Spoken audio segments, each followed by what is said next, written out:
Caching speeds things up, but stale data causes bugs. In this video, you will learn 3 strategies for keeping your Redis cache in sync with your source of truth. Every time you write to a database, you risk serving outdated data from Redis. Cache invalidation is the discipline of deciding when and how to retire those old snapshots. On a write, you have 3 paths. Explicit delete fires right away and is precise.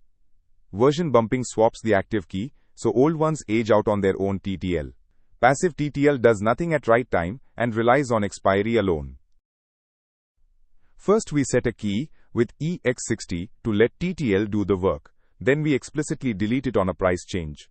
Finally, we incr a version counter and write the fresh value under the new version key, letting the old one expire on its own.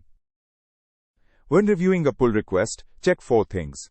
Every key must have a TTL, deletes must be atomic with the database write, version keys need their own expiry, and the TTL value itself must match the staleness budget your product allows. Pick TTL when a little staleness is fine, explicit delete when you need precision, and version keys when you can tolerate 0 stale reads. Whatever you choose, always set an expiry and keep your delete atomic.